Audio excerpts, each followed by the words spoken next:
Glória a Deus, a paz do Senhor Jesus, igreja. É uma honra, uma alegria muito grande estar com vocês aqui nessa noite. E agora eu posso entender o porquê, de tanta expectativa no meu coração em poder estar hoje aqui. É porque no mundo do Espírito isso já estava alinhado desde o dia 28 de março do ano passado, Então é muito tempo em ebulição, mas eu creio que hoje nós vamos transbordar em nome de Jesus. Deus abençoe pastor Alexandre, pastora Priscila. É uma honra estar aqui. Eu quero render graças ao Senhor por essa oportunidade. Você tem noção do tamanho do privilégio que nós temos de estarmos juntos aqui nessa noite? Meu Deus, a gente nunca, aprendeu a dar tanto valor para momentos que outrora as pessoas achavam comuns, Hoje a gente entende o tamanho do privilégio e da oportunidade que nós estamos tendo de livremente podermos adorar o Senhor e bendizê-lo nessa noite. Deus abençoe a vida de cada um dos irmãos. Eu vou pedir, se for possível, para a gente manter as luzes exatamente como estavam antes da gente começar a ministrar e durante a ministração, se for possível, para poder favorecer também a galera que está aí atrás. Abra comigo a sua Bíblia no segundo livro dos Reis. Deixa ela aberta aí para a gente fazer essa leitura logo. Mas ainda antes da leitura da palavra de Deus, eu gostaria de anunciar para vocês aqui alguns materiais que eu julgo ser importantes por dois motivos. Primeiro, porque no caso do livro, nós estamos falando de conhecimento, E conhecimento, ele não pode ser roubado, mas pode ser compartilhado. É um tesouro ter conhecimento, E acerca dos materiais do vestuário que a gente investe no ministério, em razão de serem do reino de Deus, Todas as vezes que você adquirir qualquer um dos nossos produtos, você está entrando com a gente dentro do campo missionário e fazendo a diferença em algumas regiões, tá bom? Hoje eu trago aqui para vocês os segredos das mulheres de influência. É uma idealização da pastora Thalita Pereira. Quem já ouviu falar da pastora Thalita aí, diga, oxi! Maravilha, a pastora Thalita. Ela teve essa ideia e reuniu 20 mulheres nessa primeira edição para que cada uma pudesse compartilhar uma experiência pessoal de vida ou algo que se tornou indispensável na vocação de uma das mulheres que ela julgou serem aquelas que mais tinham perfil de influência. E o que é bacana é que não foi só no trânsito cristão apenas, mas analisando também a área da saúde, da psicanálise, e aí ela foi pensando algumas mulheres de acordo com a vontade de Deus. Então você vai ter aqui um capítulo para você poder degustar em áreas específicas para produzir transformação na sua vida. Eu fiquei com um versículo, com o capítulo 20, que é o capítulo que eu abordei sobre o meu encontro com a graça de Deus. Eu demorei muito, apesar de já servir a Deus há muito tempo, a ter uma experiência de entendimento real com a graça de Deus. Eu conheci a graça de Deus no campo da teoria, da prática. Eu ainda não havia tido uma experiência real, Eu era muito religiosa e eu acreditava que só o método da santificação, ele me dava condições de exercer a minha vocação. Eu tinha isso comigo, eu achava que eu tinha que me santificar. E na verdade eu demorei a descobrir que na verdade eu não fazia isso por gratidão, mas eu fazia isso na tentativa de justificar o injustificável. O que, Camila? A graça. Era uma forma de tentar compensar aquilo que eu recebia. Uma vez que o que eu recebia estava tão além da minha capacidade de ser, que eu achava que a única forma era me santificar ao extremo. E eu acabei vivendo um tipo de vida que começou a me roubar até a minha saúde. Eu tinha que me santificar o tempo todo, e era jejum o tempo todo, e era leitura o tempo todo. E eu comecei a distinguir o nível das pessoas que eu poderia me assentar. E aí eu já entrava e saía rapidamente, porque eu não podia saber o que as pessoas estavam inseridas, de que forma aquilo ia poder me contaminar. E foi virando uma neurose espiritual que eu demorei a identificar. Porém, o Espírito Santo de Deus não deixa a nossa mente ficar cauterizada, E aí eu tive um encontro com a graça. Quando? Quando eu comecei a perder um pouco da minha saúde, por viver um ritmo frenético na condição de ser humano, querendo me tornar totalmente espiritual, 24 horas por dia, o tempo todo. E aí a saúde foi esvaindo, porque o seu corpo não suporta. Deus não te fez para ser sobrenatural, Deus te fez para ser humano. E a gente tem muita dificuldade, porque a nossa humanidade salta aos nossos olhos só para falar das nossas fraquezas, para falar das nossas vulnerabilidades. Mas na verdade é esse tipo de coisa que nos aproxima do altar de Deus. E até que eu encontrasse, eu sofri um pouco. E aí eu abordo isso de maneira um tanto quanto biográfica, mas principalmente instrutiva, para que você também possa identificar esse caminho. Hoje, por exemplo, eu digo para as pessoas, o método de santificação não mudou. O que mudou foi a motivação. Nela hoje é a saúde. Por quê? Porque hoje eu não me santifico para justificar a graça. Porque isso é impossível. A graça não se justifica com atitude nenhuma. Ela é favor imerecível. Então você não compensa a graça, mas hoje eu continuo me santificando, porém com a motivação correta, não para justificá-la, mas para agradecê-la, e aí a motivação é muito mais saudável. Eu trouxe esses dois aqui só para dar um exemplo para vocês, que é uma coisa que eu faço. O pessoal lá em casa às vezes briga comigo, o pessoal me instrui às vezes no caminho e diz: ai Camila, assim não dá, você demora muito. Mas é porque eu não sei só autografar, eu acabo fazendo uma dedicatória profética especial e aleatória. E aí eu acabo pegando 1, 2 caixas do livro, tiro aí umas 2 horas por dia, e ali eu debruço a próprio punho a fim de dedicar algumas palavras que na minha fé eu acredito que a pessoa vai pegar, e na hora que eu estou escrevendo eu não sei para quem é, mas Deus sabe e Ele faz a pessoa pegar. Isso é a minha fé, tá bom? Então eu sempre separo uma quantidade específica, e hoje a gente separou o equivalente aí a 2 caixas quase, aonde eu faço uma dedicação aleatória, porém altamente profética. Hoje, por exemplo, eu trouxe aqui uma na minha mão. Por que, Camila, você não só assina? Porque eu acho que a minha assinatura, meu irmão, e R$15 no McLanche Feliz dá no mesmo. Agora a dedicatória não, pode te acertar igual uma flecha acerta um alvo, né? E aí eu faço aqui, mas com o coração sincero. Hoje, por exemplo, eu fiz uma aqui escrita assim: seja forte e corajosa. Essa é a sua essência em Deus. Se você não está se sentindo assim agora, chegue mais perto dele. Você se sentirá cada vez mais forte, pois essa é quem você é realmente. É como Deus te fez para si. Um beijo, corajosa, te amo em Cristo. Sua amiga pastora Camila. Influencie positivamente. Agora tem socão também. De vez em quando eu dou na boca do estômago. Ó, se você tem Deus, é sério, você já tem tudo. Você só precisa de um tempo de oração e uma boa xícara de café. E se não gosta de café, bebe de novo porque você tomou errado. Vai dar tudo certo, esperança sempre. Sua fé em Deus é a vitória que vence o mundo. Um beijo, pastora Camila. E assim vai indo, assim vai indo. Tem uma que eu escrevo assim: olha, quando Deus te fizer uma promessa, acredita. E aí eu rasgo no ar e boto assim: sim, eu estou gritando na sua cabeça. Então eu procuro ser espontânea, tá bom? Isso aqui é para a gente contribuir com a causa missionária, especificamente nos últimos 2 anos e 3 meses dentro do Brasil, tá bom? Quando você adquire qualquer uma dessas peças, você entra com a gente na obra missionária, tá? Tem hoje aqui o queridinho delas, o vestido do leão. Vocês já sabem qual é a temática dele, né, gente? Botou um tênisinho, derruba 10 anos em qualquer idade, tá bom? Coloca aí o do leão para mim, obrigada. E tem a bata, que ela é toda trabalhada no strass, na viscolaicra. Ela é muito boa, pensa num material bacana. Inclusive o fornecedor está aí, se tiver algum defeito, fala comigo ainda hoje. Tô brincando, Fábio, te amo. Tá aqui, ó, num estilo de cores que todo mundo ama, preto e cinza. Por quê, Camila? Porque eu descobri que no mundo da moda isso chama block color, que é o quê? A capacidade de harmonizar com qualquer cor. Então é pra quem? Não sabe combinar roupa, dá de presente. Não precisa nem falar por quê. Você já sabe que vai dar certo, ajuda a amiga. E pra macharada, tem macho alfa aí? Diga eu! Ajuda os teus servos, Senhor. Tem macho alfa aí? Diga eu aqui! Agora senti firmeza. Tá aqui a camiseta do leão, a long, mas ela é tão bacana que a mulherada também, quando coloca a leg, coloca ela, porque ela deixa confortável, comprida, decente, mas foi feita pensando nos homens. Camila, meu leão não tá aqui, leva pra ele. Camila, meu leão tá tão devagar, joga em cima dele ainda hoje que ele vai rugir essa noite, né? E o boné, tá aí o boné, cabeça pra cima, material top do meu esposo. As pessoas não sabem porque a maioria delas só me vê no púlpito, mas boné é uma coisa que eu carrego para a vida, porque eu particularmente gosto muito de boné. E aí a gente idealizou essa marca, vocês desejando adquirir, vai estar tudo lá no hall de saída. Você sabe onde é o hall de saída? O mesmo de entrada, só que no final do culto muda. Se torna de saída, tá bom? Glória a Deus. Segundo livro dos Reis de Israel, capítulo de número 4.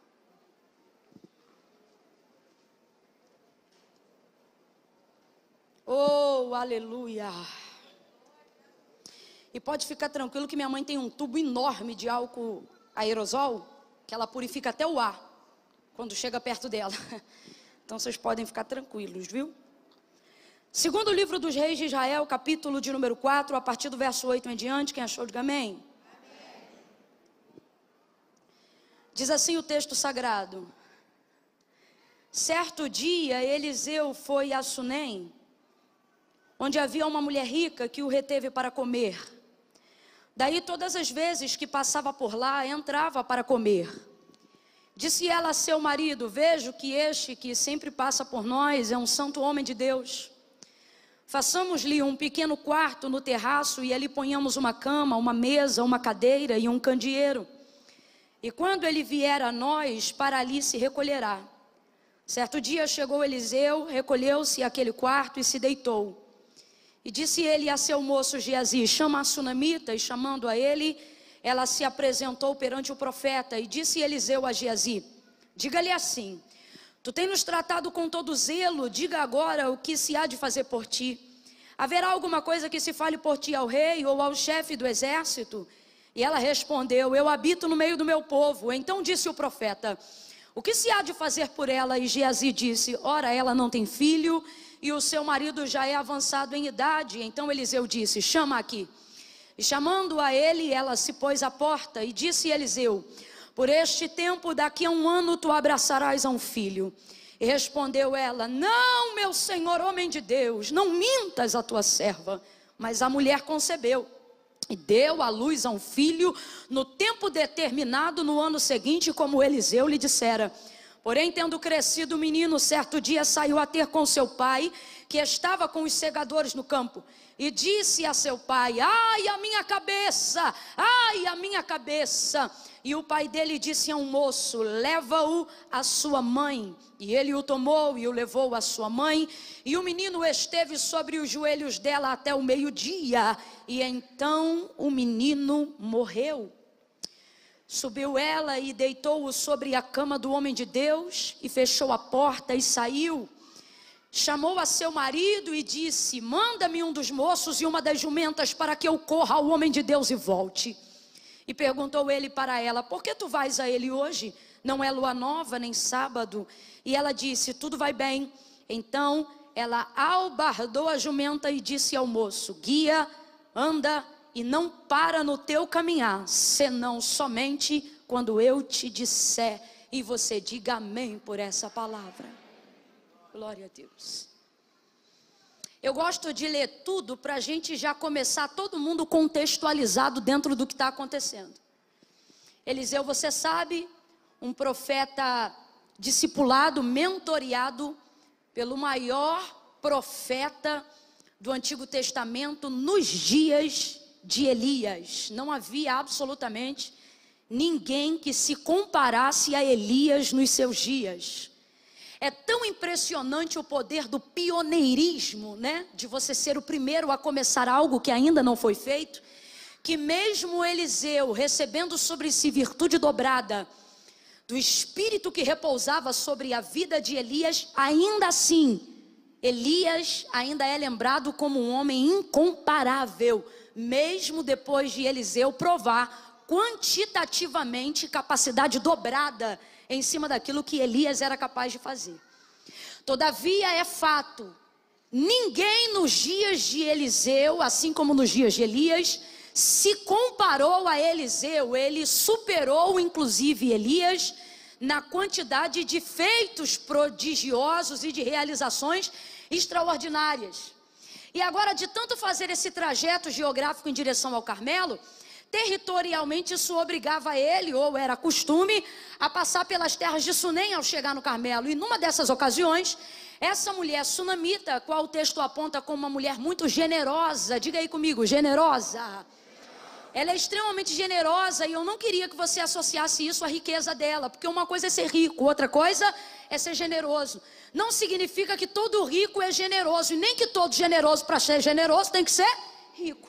Pelo contrário, todas as vezes que eu menciono isso, eu gosto de deixar claro que As ofertas mais significativas que eu já recebi na minha vida, ela não veio de gente que me dava do que sobrava, ela veio de gente que me dava daquilo que estava disposto a dividir comigo, a compartilhar comigo. Então, generosidade não tem a ver com quanto eu tenho, tem a ver somente com quem eu sou, né? Então o texto diz que ela era generosa, ela era muito generosa.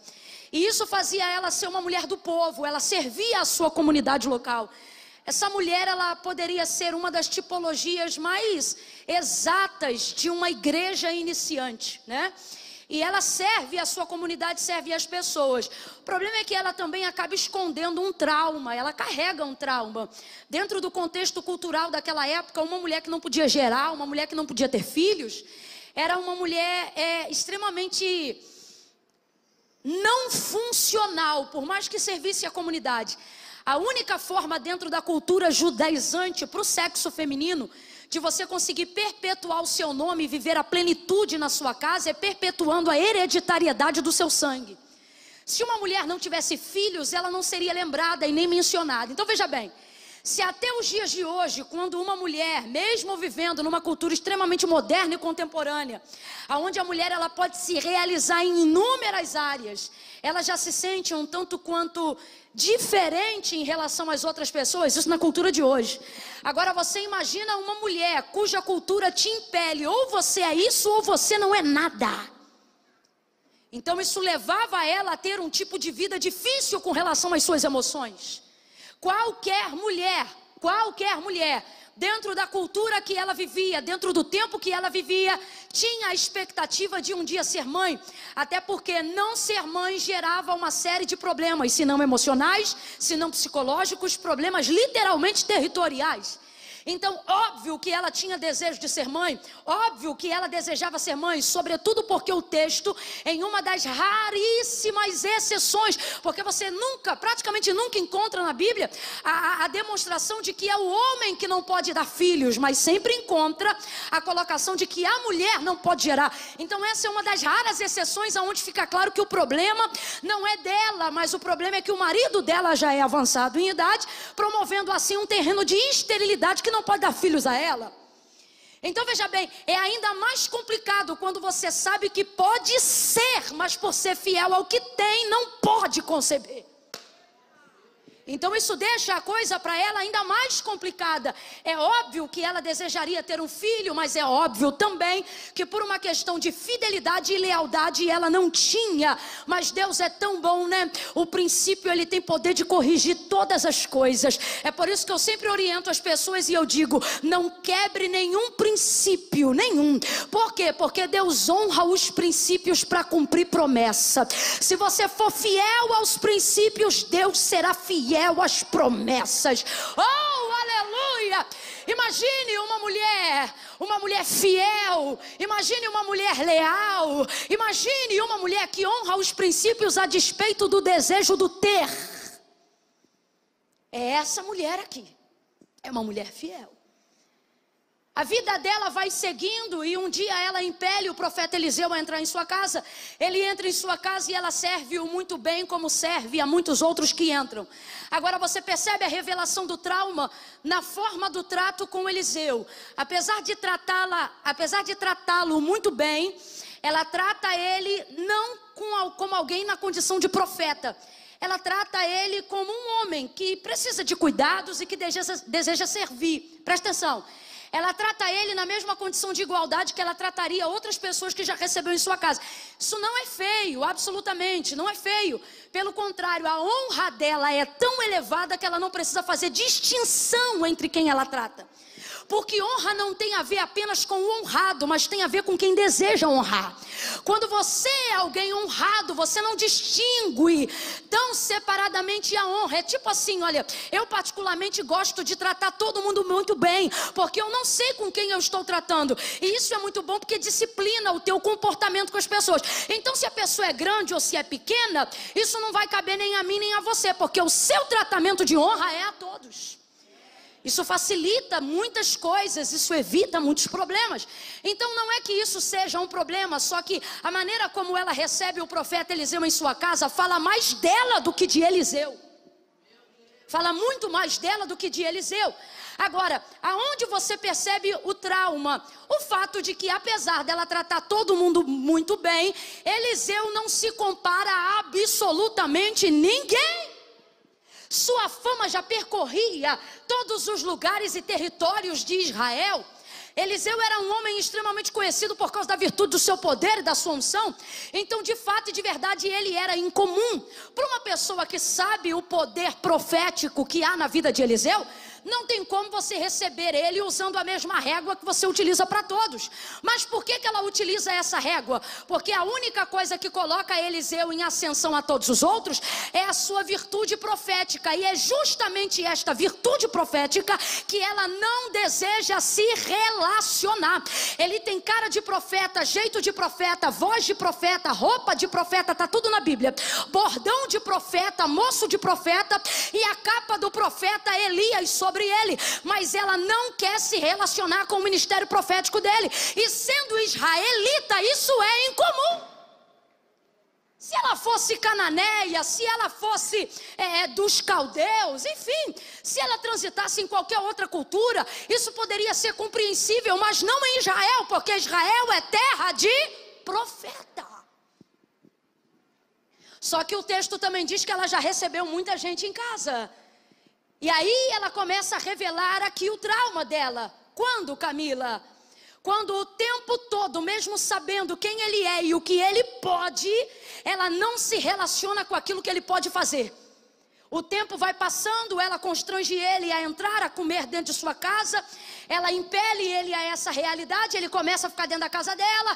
Todas as vezes que passa lá, agora ele é um hóspede que não precisa de convite para entrar. Eles fazem uma aliança fraterna com toda a família. Geazi também goza dessas bênçãos. E um dia, constrangido de ser tão abençoado. E por que constrangido? Porque quem está acostumado a usar-se daquilo que Deus deu para favorecer outras pessoas, e de repente tem esse fluxo travado, se sente culpado de receber o que recebe. Então ele imediatamente, sabendo o poder que tem para liberar, sabendo o poder que tem para abençoar, não se sente confortável nessa circunstância. Deixa estar que isso também é Deus tratando do profeta. Camila, eu ainda não entendi, vai entender. Deus permite duas pessoas, cada uma afetada em uma área. Camila, pode dois afetados se curarem? Podem. Quando o quê? Quando a área dos seus traumas são diferentes. O que machuca um às vezes é a cura do outro, e o que machucou o outro às vezes é a cura do um. Qual é a condição de Eliseu? Se eu pudesse aqui traçar um perfil psicológico para definir não só o problema que Eliseu carrega na sua vida, mas o problema que qualquer pessoa tão ungida, revestida, vocacionada e especial como Eliseu também carrega, é o trauma de perceber que as pessoas gostam muito mais do que você faz do que de quem você é realmente. É perceber que na verdade a maioria das pessoas relaciona-se com você por aquilo que você representa e não por aquilo que você de fato é. Então Eliseu também tem uma certa dificuldade de relacionamento. Apesar de ter sido o profeta que mais se relacionou politicamente e economicamente, nas suas inter-relações pessoais, você não vê absolutamente mais ninguém, a não ser Geazi, que, desculpa a expressão, mas também não prestou para nada. Então, olha a situação, aonde se revela o trauma dela. Primeiro, ela serve toda a comunidade dela e ela serve muito bem. Mas na verdade, por que ela faz isso? É a vontade de saciar aquilo que eu posso compensar nas pessoas, uma vez que eu não posso fazer para mim aquilo que eu desejo. É complicado quando você é solução para a vida de muita gente, mas não consegue resolver a própria. É basicamente esse o caso da sunamita, e é por isso que ela serve muito bem a comunidade dela. Olha para cá. Por quê? Porque aquilo que as pessoas não têm, ela tem de sobra. Porém, aquilo que ela precisa e deseja, ela não pode fazer por si mesma. Quando você vive o tipo de vida assim, você começa a compensar a sua realização naquilo que você pode fazer pelas pessoas. Camila, isso é bom? É bom, mas não é definitivo, e você precisa aprender a separar. Por quê? Porque você pode realizar quantas pessoas forem possíveis. Você só não pode esquecer que nenhuma delas é você. E agora a gente vai parar de espiritualizar por alguns instantes. Me ajuda aqui que colou, hein? Foi. O que houve? Já pensou, tu cai? Ia ser fortão, hein? Ela começa a entrar nesse quesito sistemático, sabe? Aquilo que eu não posso ter, aquilo que eu não posso fazer, traz-me saciedade quando eu posso realizar alguém. Sim ou não, gente? Sim ou não, gente? Os pais que não estudaram, quando os filhos seguram o canudo do nível superior na mão, é como se eles mesmos estivessem segurando o canudo. As mães que não casaram, que foram solteiras, quando conseguem tirar a filha de dentro de casa casando, não que ela tenha inveja nem nada, mas ela se realiza em perceber que restituiu através da filha. Sim ou não, gente? Sim ou não? Os pais que hoje são pais, mas tiveram os piores pais que alguém poderia idealizar para alguém. Aqueles que conseguiram ser resilientes diante da história, que atravessaram, se tornam hoje os pais que não tiveram para se realizar nos filhos que um dia eles foram, mas tiveram falta de um pai. Aí eles vão lá e são, ao contrário do que aprenderam, os melhores pais que podem ser para os seus filhos. Por quê? Porque quando eu não consigo realização na área que me confronta, o meu cérebro cria um mecanismo de me realizar fazendo bem ao próximo. É uma forma de dizer: ei, não é porque você não conseguiu fazer o que queria que você é inútil, você pode ainda fazer muitas coisas, e isso é maravilhoso. Quem entende isso, diga amém. Mas Deus me trouxe hoje aqui para tratar de uma área muito específica, e Ele está dizendo: só não se iluda. Por quê? Porque a realização das pessoas é das pessoas. Você não pode fazer isso na tentativa de anular e de trazer esquecimento. Aquilo que você não pode fazer por si mesmo, você uma hora vai ter que encarar aquilo que você não tem, aquilo que você não é. Por quê? Porque o que eu faço pelos outros traz em mim compensação paliativa.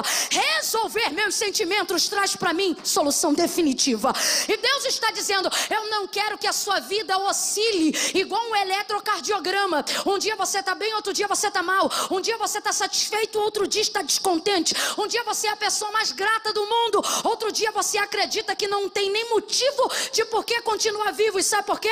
Porque o alvo da sua compensação só se realiza na vida das pessoas. Agora entra um homem chamado Eliseu na casa dele, e ele percebe, Geazi percebe, tem falta de algo. Porque eu posso encher meus amigos de bens, eu posso encher o ciclo da roda da minha família de risos. Ninguém tem um poder que só cabe a mim. Qual? Ser eu. E ser satisfeita como eu sou, tendo falhas, defeitos ou virtudes. Só eu posso ser eu. Está na hora de você dizer isso. Diga: sou eu. Diga, sou eu. Posso ser eu.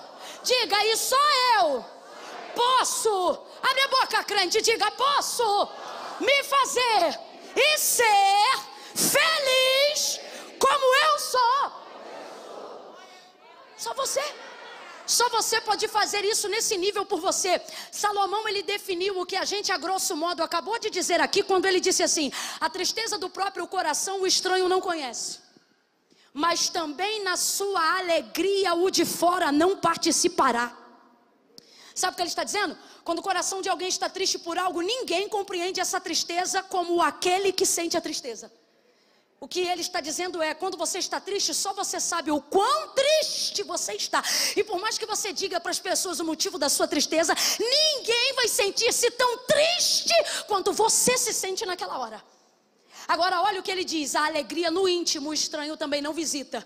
Olha o que ele está dizendo: na hora da sua alegria, vai acontecer como foi na hora da sua tristeza. Ela é tão boa que por mais que as pessoas aplaudam, glorifiquem, pulem, exaltem, ele está dizendo: ninguém vai sentir mais alegria do que você sentindo dentro de você mesmo. Oh meu Deus! Compreendendo essa lógica de como funciona o nosso cérebro alinhado com as nossas emoções. Camila, o que isso tem a ver com esta noite? Tem a ver com a forma como Deus te criou. O espírito, alma e corpo é uma sincronia perfeita. que precisa caminhar em harmonia. Mas o que acontece na maioria da nossa realidade para aqueles que já servem ao Senhor? A gente tenta sufocar as nossas fragilidades e tenta fingir que não sente, e tenta fingir que está feliz, e tenta espiritualizar e deixar de forma sobrenatural aquilo que eu não tenho condições de enfrentar e resolver. E com isso eu vivo uma vida onde a minha alegria é ser degrau para os outros, onde a minha alegria é servir os outros, onde a minha alegria é fazer tudo por pessoas. Camille, isso é bom? É bom, mas Deus me trouxe nessa noite para dizer, não é o suficiente. Você não vai conseguir perpetuar a sua alegria.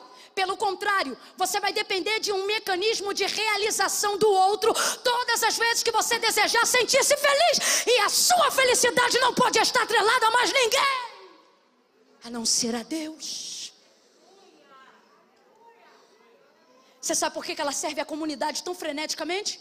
Não é só porque pode, mas é porque essa é uma das maneiras de me compensar vendo o outro se realizar naquilo que eu posso dar, uma vez que eu não posso ter aquilo que eu quero ter, uma vez que eu não posso fazer aquilo que eu desejaria fazer, uma vez que eu não posso ser aquilo que eu sonhei para ser.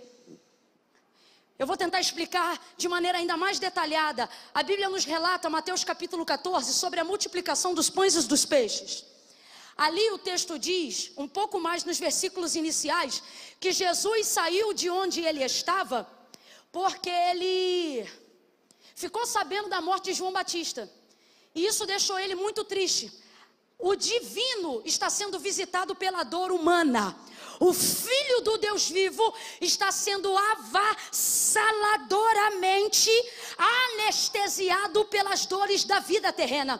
Não é coincidência, o texto diz assim: Jesus, ao ouvir isto o quê? Que a cabeça de João Batista tinha parado dentro de um prato e que seu corpo já estava sepultado. Olha o que o texto diz: decidiu sair dali e foi porque queria orar sozinho no monte. Ele sai dali e quando ele se levanta, a multidão que estava acostumada a andar atrás dele, a ser saciada pela vida dele, vai correndo atrás dele. Ele vai no barco, os discípulos vão com ele atravessa o outro lado, cerca de 8 quilômetros, a multidão vai andando a pé, ele vai trafegando sobre as águas dentro do barco e a multidão vai andando 8 quilômetros a pé. Eles conseguem chegar mais rápido do que Jesus, eles conseguem chegar mais aceleradamente do que Jesus, porque eles estão acompanhando o barco. Quando Jesus encosta o barco na beira da praia, o texto diz que quando ele bota o pé na areia, a multidão já está toda lá.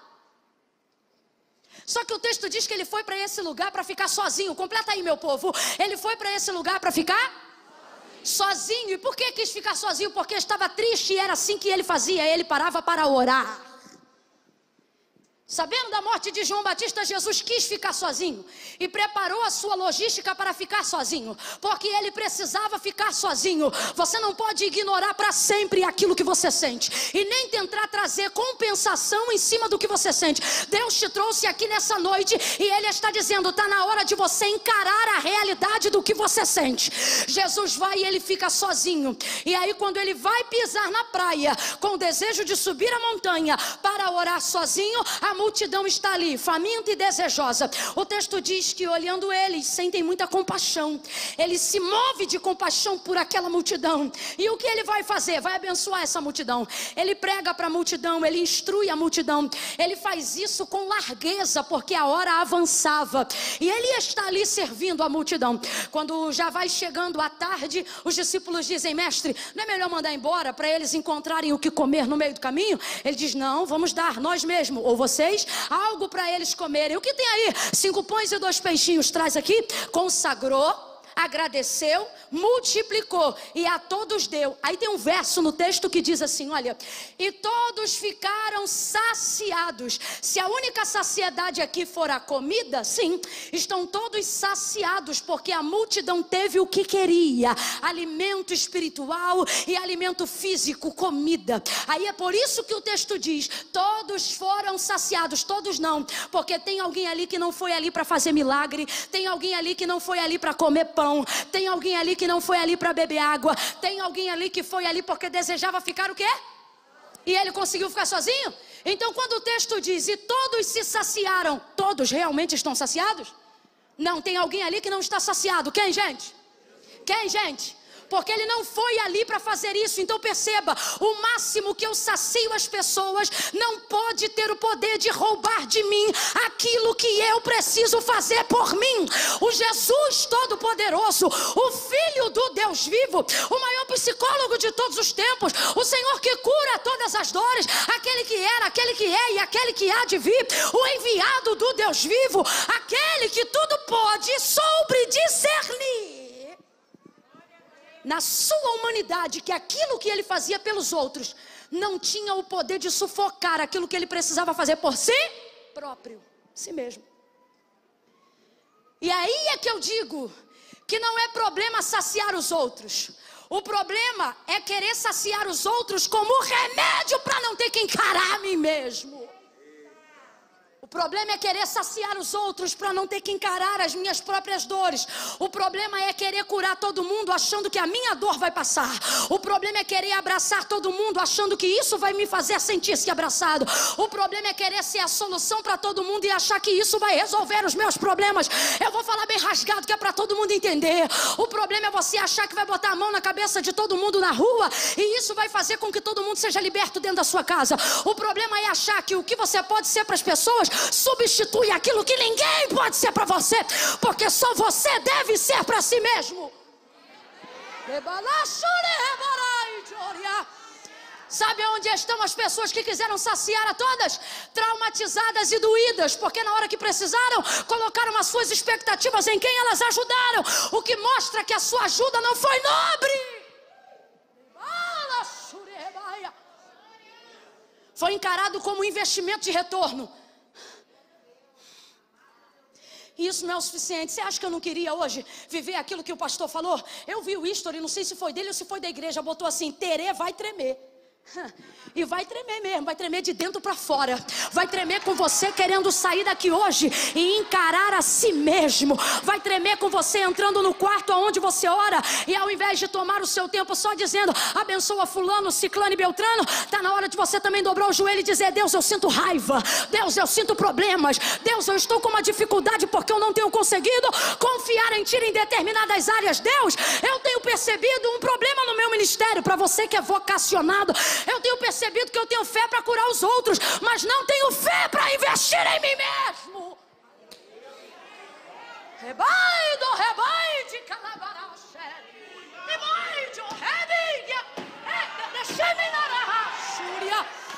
O rapaz da mídia disse assim para mim: pastora, qual é o versículo? Eu falei: o versículo eu não sei, meu filho, você vê na hora. Porque eu tenho nessa mensagem, do versículo 8 até o versículo de número 28, pelo menos 5 mensagens. E eu sabia que Deus queria alguma ali. Agora a última que eu imaginava é que Deus hoje ministrasse a sua alma. Porque quando ministra o Espírito é top, a cadeira voa, os vasos giram, porque é um Espírito. O Espírito é pronto, mas a carne é... A carne não gosta de tratar dela mesma. Vamos falar dos outros. Vamos falar do que Deus vai fazer na vida dos outros. Vamos falar do que vai acontecer no futuro. Agora, quando o profeta chega na casa para falar sobre a minha dor, eu não quero. Eu não quero. Fala aí, Camila, daquilo que eu posso fazer para as pessoas. Fala aí, Camila, como eu posso servir as pessoas. Fala aí, Camila, como eu posso ocupar o meu tempo para esquecer-se daquilo que no tempo que eu tenho eu não posso resolver. Dá uma olhada para quem está do teu lado e diga: isso não vamos falar hoje. Diga para quem está do seu lado: hoje não vamos falar do que você pode fazer pelos outros. Diga: hoje vamos falar do que você deve fazer por si mesmo.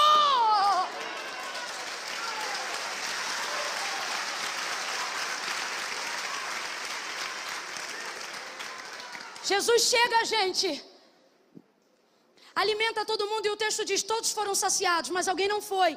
E esse alguém obviamente é Jesus. Então é exemplo do que eu estou, com a ajuda de Deus, tentando fazer algumas mentes e corações aqui se alinharem e entenderem. É que mesmo saciando a todos, Ele mostra pra gente algumas verdades. Primeiro, é que aquilo que eu faço pelos outros não tem o poder de substituir aquilo que só eu posso fazer por... Você tem que entender isso. Você não pode esperar que os outros façam por você aquilo que só você deve fazer por si mesmo. Jesus tinha essa consciência humana, mesmo sendo filho do Deus vivo.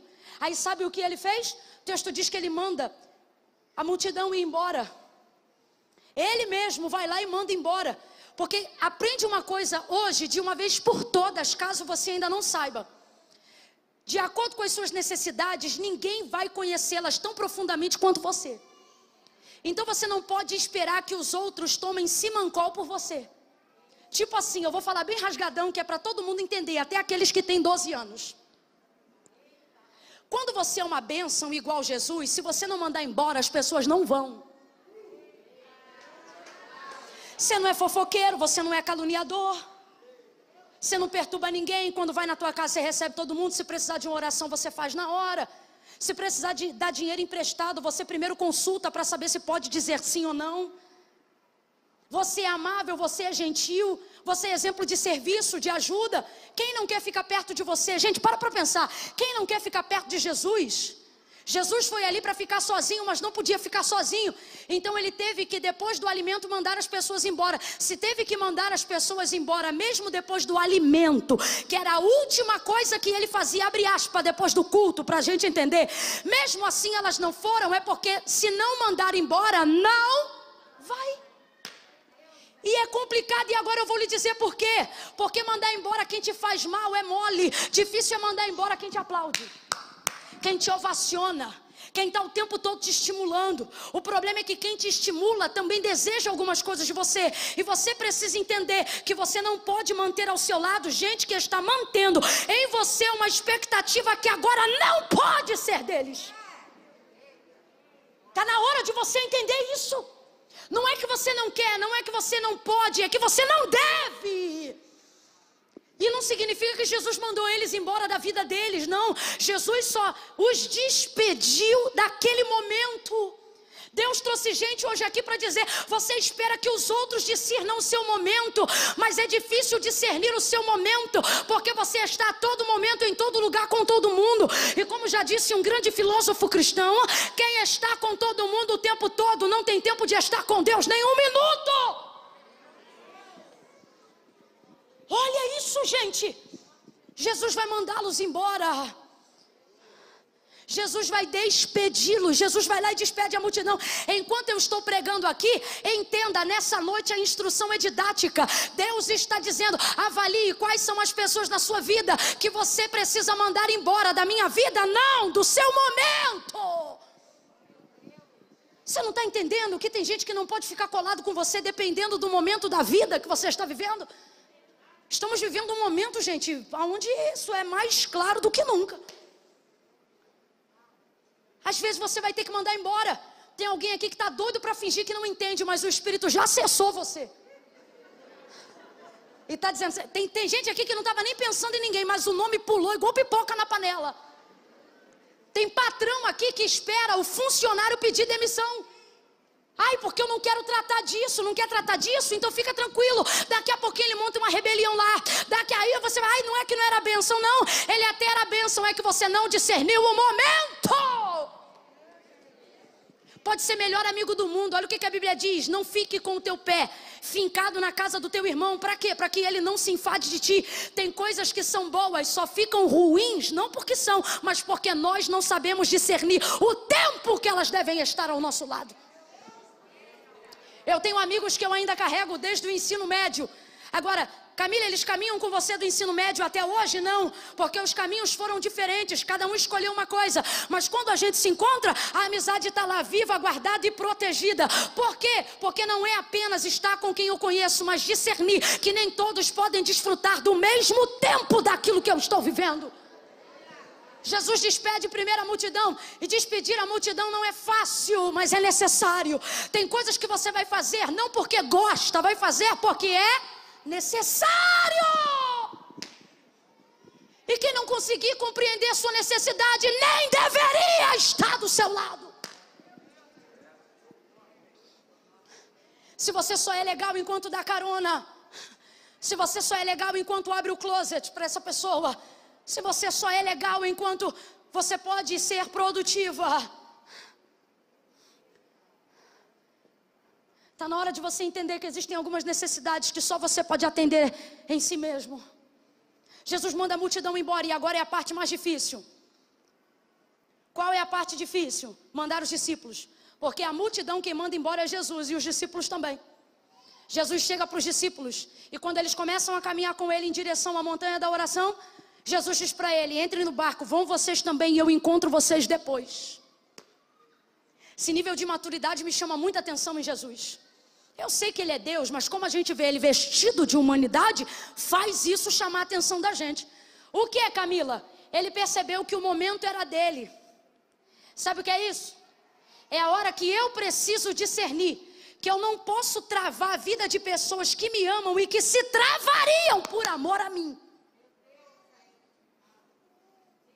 Só porque eu estou vivendo esse meu momento. Não, olha isso aqui, para entender. Se Jesus dobrar o joelho ali e não falar nada, eles vão dobrar o joelho com Jesus e também não vão dizer nada. Se Jesus começar a orar ali sem nem falar o motivo da oração, eles vão entrar na intercessão junto com Jesus e vão orar também. Só que Jesus foi para ali movido de tristeza pela morte de João Batista. Olhe para quem está do teu lado, dá um berro e diga: é pessoal. Não, você não gritou, diga: é pessoal.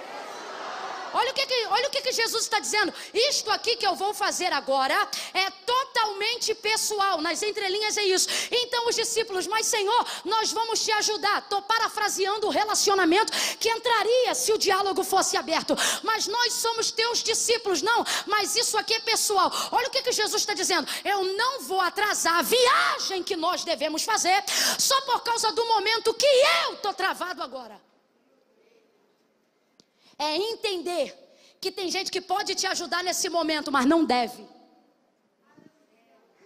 Mandar a multidão embora não é fácil, mas por ser necessário a gente faz. Sabe qual é a parte mais difícil? Mandar quem ajuda a gente embora.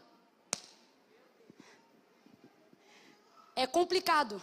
Imagina agora as mulheres, uma casa virada do avesso, a amiga que é tua vizinha chega para te ajudar e diz: pega na cozinha que eu pego os 4 banheiros. Aí o Espírito Santo diz assim para você: manda ela embora, que essa faxina vai fazer só eu e você.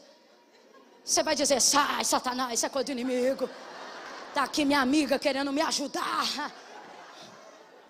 Porque a gente é assim, quando ele vem para dar, a gente não pergunta de onde veio, mas quando ele vem para tirar, a gente quer fazer prova se é Deus. João 4, a samaritana, a sunamita, perdão. Jesus chega pedindo a água e porque pede, ela questiona. Mas se chegasse dando, ela não perguntava por quê. A gente é assim. Se eu bato na porta da tua casa agora e digo: irmã, eu senti de Deus, você vai dizer: tô toda arrepiada. Senti de Deus de você me dar teu carro. Ela diz: é demônio. Agora, se eu bato na porta da casa dela e digo: irmã, eu senti de ofertar um carro na sua vida, ela dobra o joelho e diz: é de Deus. É de Deus. Já percebeu que a gente não faz prova com Deus para receber a bênção, só faz prova quando é Deus que pede? A gente é assim. A gente é assim.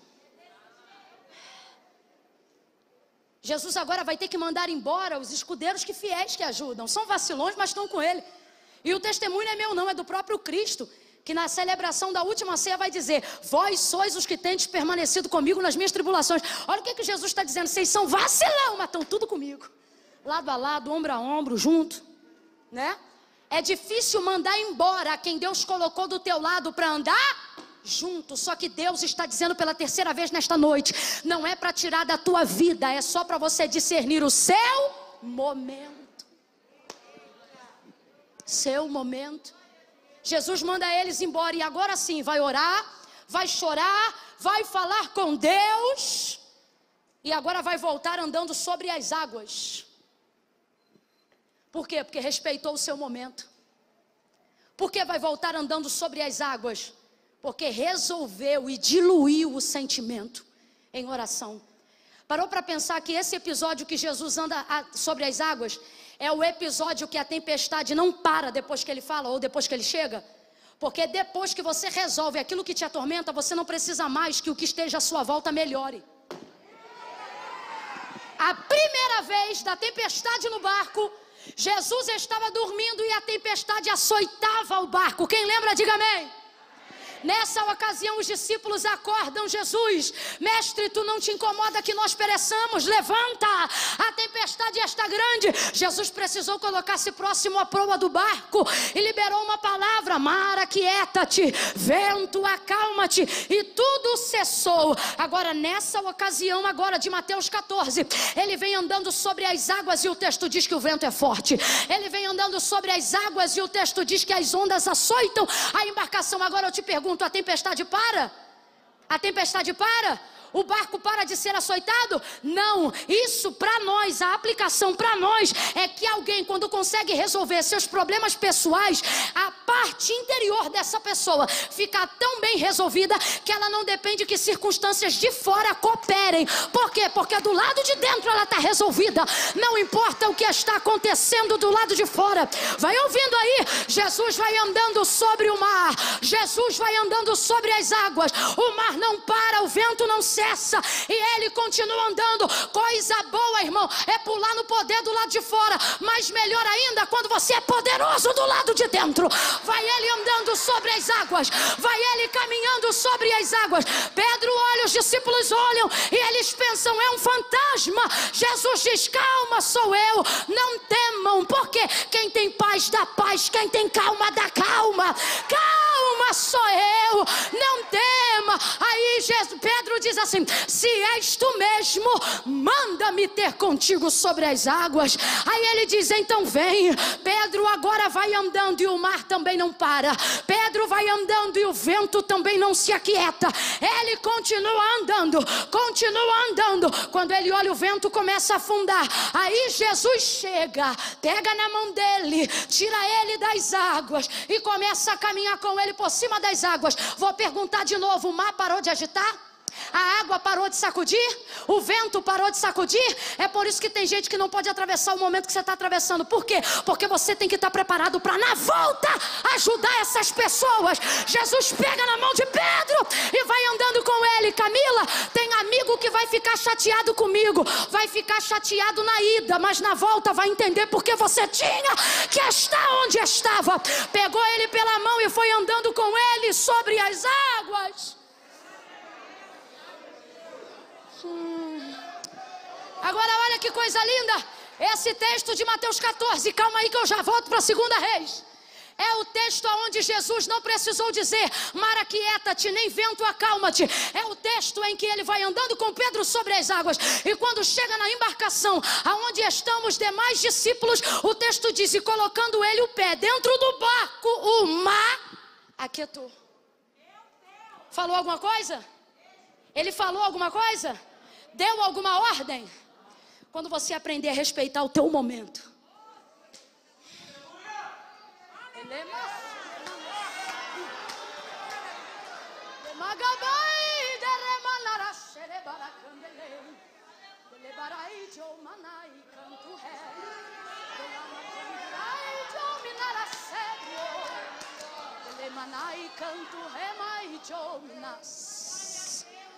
Deus me trouxe aqui nessa noite para dizer a alguém: eu vou entrar nos teus traumas mais profundos, mas não vou deixar janelas abertas.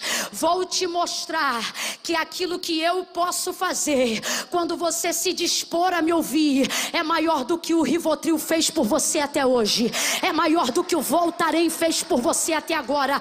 A terapia é uma bênção, siga ela até o fim. Mas tem coisas que você não vai encontrar no divã do teu psicanalista. Tem coisas que você só vai entrar quando entrar no teu quarto, fechar a tua porta e dobrar os teus joelhos.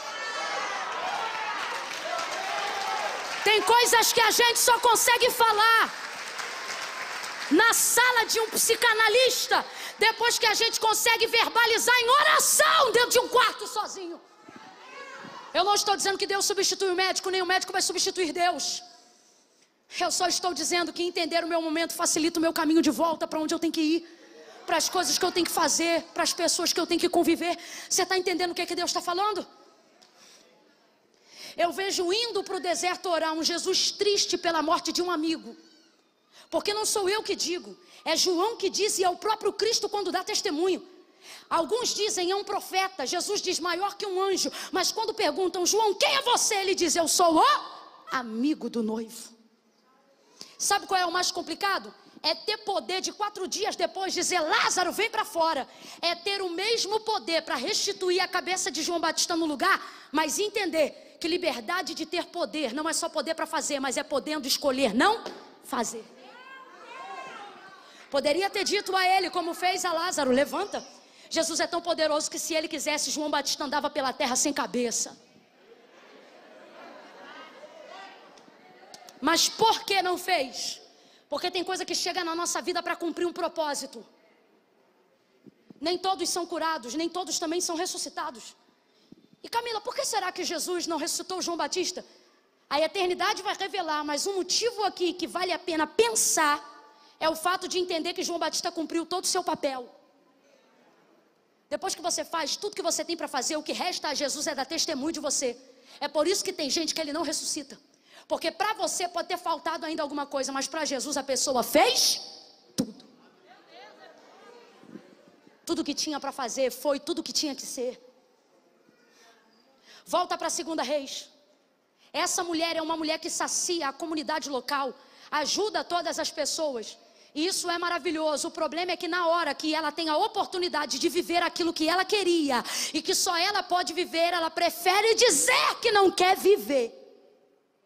Porque quando chega a hora dela ser abençoada e Eliseu diz, como é que eu vou fazer? E Geazi diz, não tem filho. Ah é? Traz aqui ela. Ele traz, quando ela para na porta do quarto do homem de Deus, ele não pergunta se ela quer. Eu acho isso lindo. Sabe por que isso é lindo? Porque Deus sabe trabalhar com os nossos traumas. Eu vou te explicar por que é trauma. É uma coisa que a gente quer.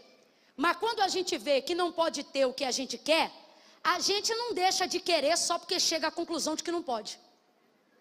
Quem aqui sem ter R$1 no bolso já ficou na rede social vendo aquelas casas bonitas, luxuosas?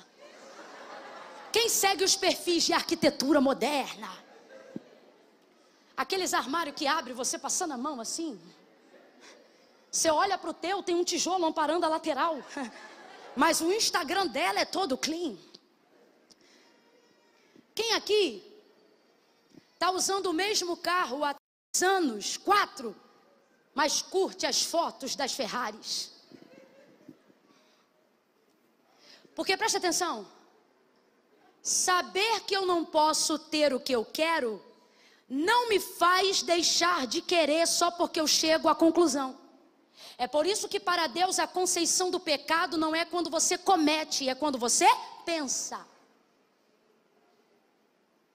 Então preste atenção, ela sabia que não podia ter, mas saber que eu não posso ter algo não tira de mim instantaneamente o desejo de querer.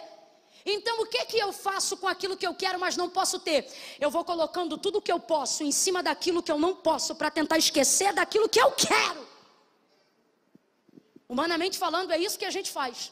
Fisicamente falando é isso que a gente tenta fazer. Quem aqui já ficou estressada, pegou o cartão de crédito e torrou? E quando voltou o problema não saiu, continuou lá crescido de uma fatura.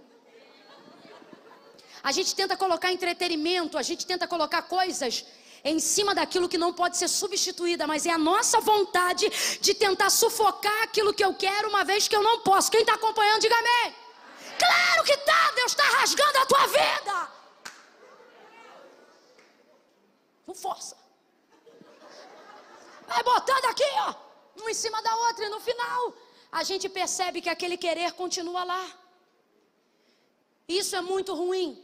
Então, ao invés de dizer para as pessoas que eu não quero mais aquilo, ou melhor, para não expor para as pessoas que eu ainda quero aquilo, se eu for perguntada se eu ainda quero aquilo, mesmo querendo, eu digo que eu não quero, porque eu não quero conversar sobre isso. Porque eu não quero ter que expor isso, porque eu não quero ter que lembrar das coisas que eu já tentei fazer e não deram certo para eu ter isso. Então deixa isso quieto. O problema é que fica lá, sufocado, mas fica lá, esmagado, mas fica lá, pressionado, mas fica lá. E é complicado quando você para diante de alguém que não pergunta sobre o que você quer, porque já sabe o que você vai dizer. E ao invés de tratar do que você sente, cura o que você sente. Vou falar desse jeito. Ele não perguntou o que era para tratar, ele deu a cura antes dela apresentar o sintoma. Por quê? Porque essa é a colheita da vida de alguém que, como ela, serve as pessoas sem esperar necessariamente delas algo em troca. Olha isso. Eu era criança na época do cruzeiro. A vida era muito apertada. Faz as contas não. A vida era muito apertada. Então quando você chegava na casa de alguém, a boa educação te dizia assim: se alguém por educação te oferecer, por educação você não aceita. E a gente ia para a casa dos outros e tudo que a gente queria quando era criança era comer. O biscoito recheado que não tinha em casa, o requeijão que não podia passar no nosso pão. E eu estou falando de uma época onde tem gente aqui que não sabe, mas a galera da década de 80 para trás sabe do que eu estou falando. Não tinha facilidade de coisas que é hoje não. As coisas eram muito difíceis. Armário em casa era coisa séria. Filho não abria armário e pegava: mãe, posso? Porque às vezes era um pacote de biscoito para o mês inteiro. Geladeira era coisa séria. Se meu pai me visse abrindo a geladeira, olhando o que eu ia pegar, e não decidisse pegar, ele considerava aquilo falta de energia. Ele dizia: quem é que está fazendo com a geladeira aberta? Pai, estou vendo o que eu quero. Ele pensa no que quer primeiro, abre e pega. Porque eu não podia ficar a porta da geladeira aberta. Tem gente que não está entendendo nada, mas tem gente que está entendendo. Tá com a máscara fingindo, não sei dessa época, mas sabe. Aí nessa época minha avó, quando recebia alguém em casa, ela não perguntava se as pessoas queriam, porque ela sabia que por educação as pessoas diriam não. Então ela criou um jargão que eu levo para a minha vida até hoje. Ela dizia assim: quem quer dar não oferece, entrega. E eu cresci ouvindo isso: quem quer dar não oferece, entrega. Quem quer dar não oferece, entrega. Então eu aprendi assim, que quando uma pessoa está muito disposta a te dar, isso não tem a ver com o quanto você quer receber, tem a ver com o quanto ela deseja entregar. Essa sunamita serve as pessoas assim.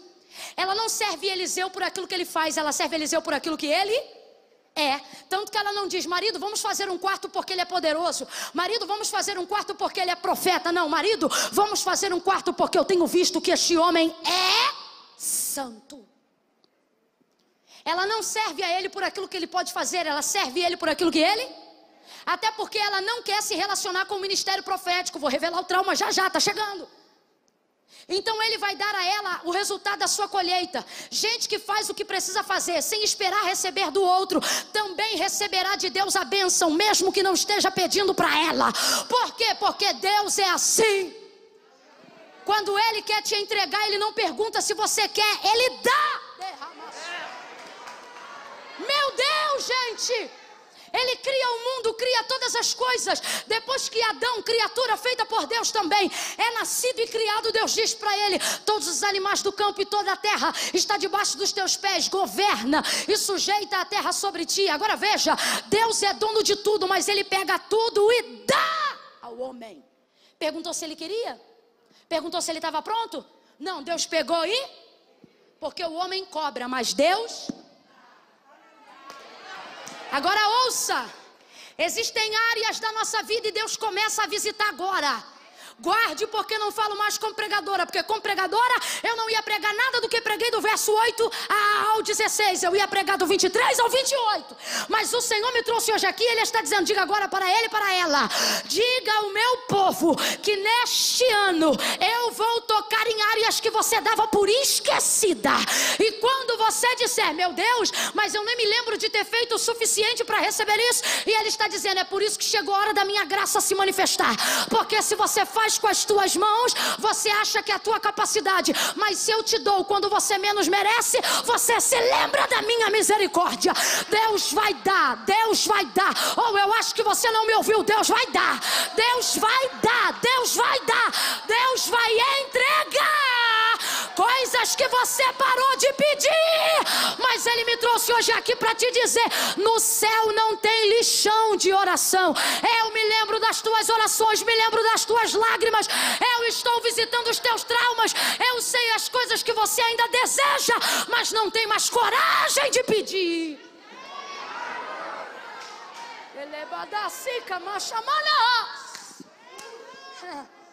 É muita gente que dizendo que não quer mais casar, mas é só porque ainda não conheceu o prometido. Aí diz: casamento não é para mim não.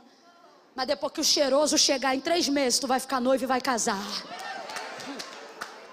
Aí quem não entende nada vai dizer, foi rápido demais. Rápido demais não.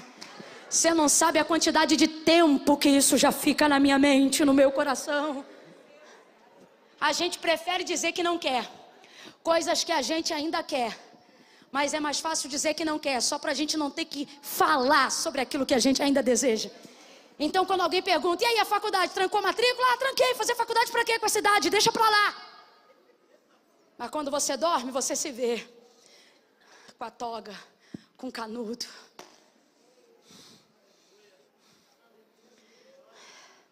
Você diz que não quer mais casar, mas quando vai no casamento e vê a menina entrando de branco e a festa, você diz, ah, Senhor, tudo tu pode.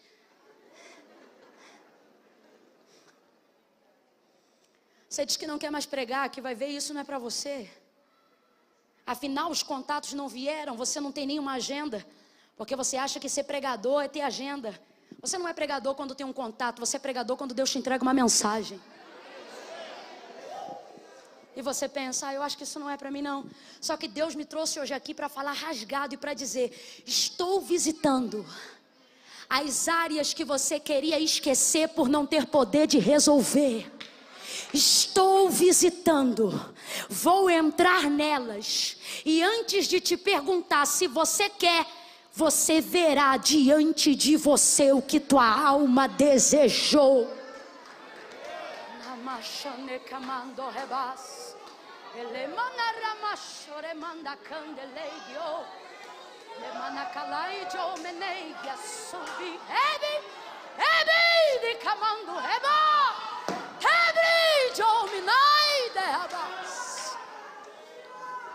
Ele olha para ela e não pergunta, você quer, você deseja? Não, porque isso ele já tinha perguntado. A pergunta dele não é do que você precisa, a pergunta dele é o que você deseja. Por quê? Você não pergunta para um rico para o que ele precisa. O que você deseja? Nada, estou bem. Agora eu te pergunto, estava bem de verdade? Estava bem de verdade, gente? Não estava. Não estava bem de verdade, não. Então ele manda chamar ela. Quando chama e ela para na porta, ele não pergunta mais se ela quer, ele entrega. Vou falar bem sério. Tem áreas na tua vida, no teu ministério, que Deus não vai mais perguntar se você quer, Ele vai te entregar. E aí se você vai usar ou não, não é problema mais de Deus, vai ser problema teu, porque vai estar na tua mão.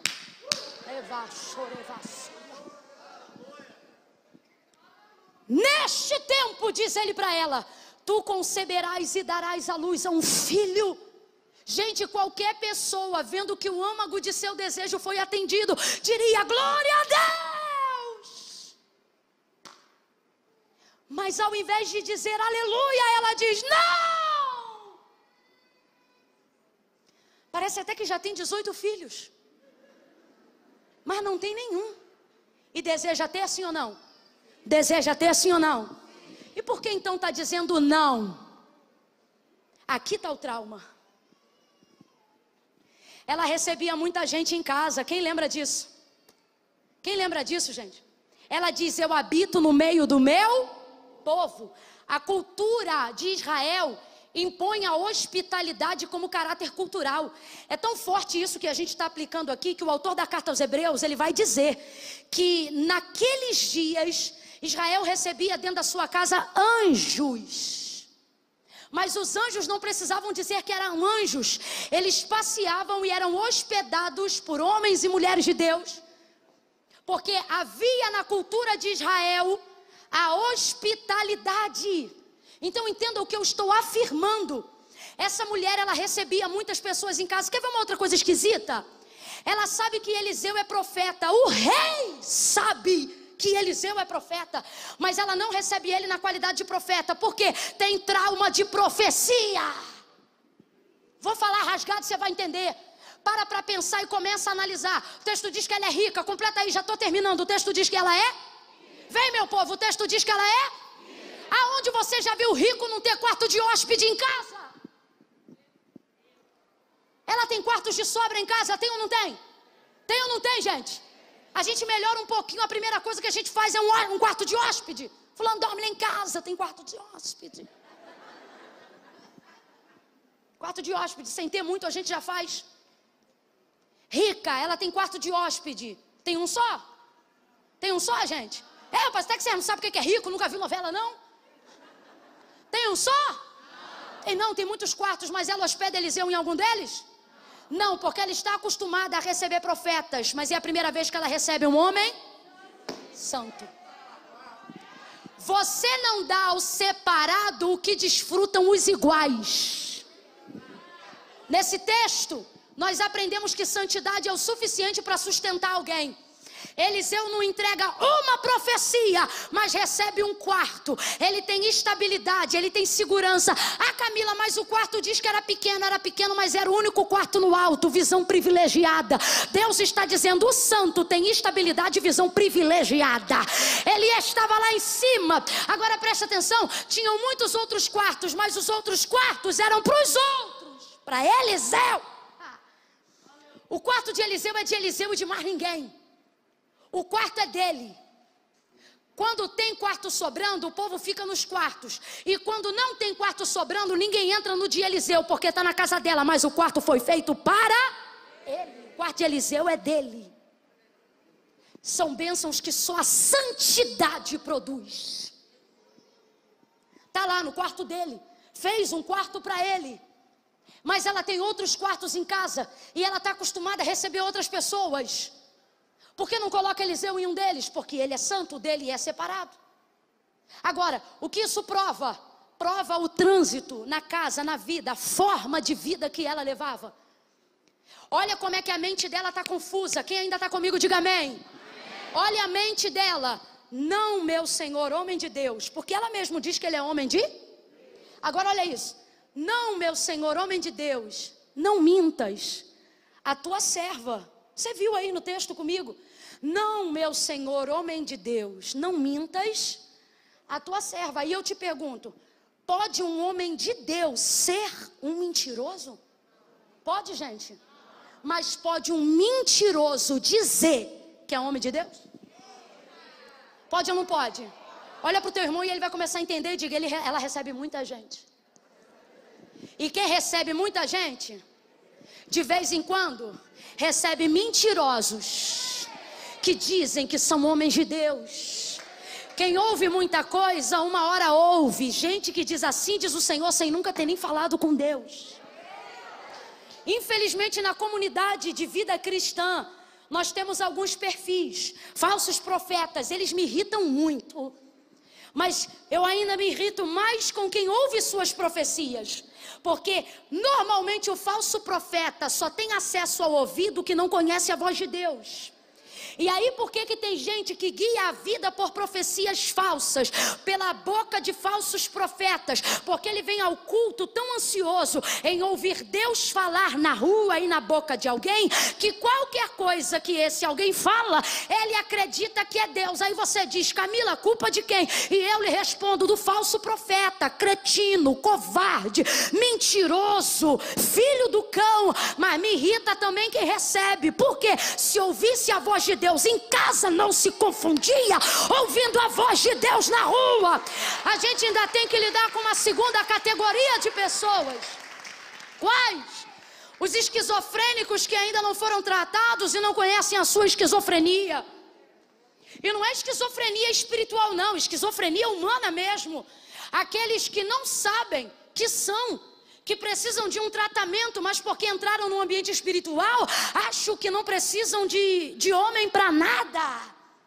E se isso fosse uma realidade, Deus nunca teria criado a mulher para trazer à altura do homem, porque ele mesmo descia na viração do dia, todos os dias para falar com o homem. Uma pessoa que tem Deus face a face todo dia precisa de quê, gente?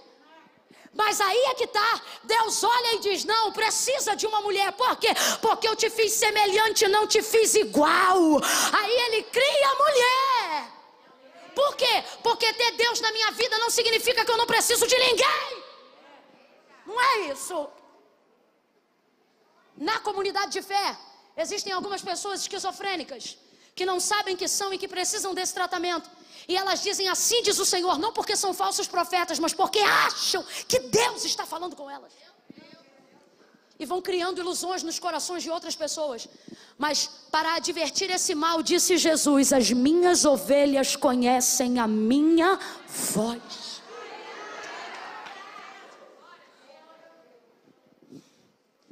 tudo que você ouve na rua deve ser confirmação do que você ouve Deus falando a você. Tudo que você ouve na boca de alguém precisa passar pelo crivo e pelo filtro da palavra. Não tem crivo bíblico, balela, besteira, palhaçada.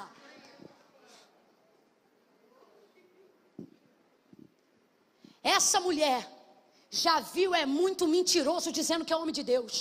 Porque como é que um homem de Deus de verdade como Eliseu, que tem chave do céu, rapaz, o homem chegou depois de 7 anos de céu lacrado pela vida de Elias, e ele disse: essa tarde ainda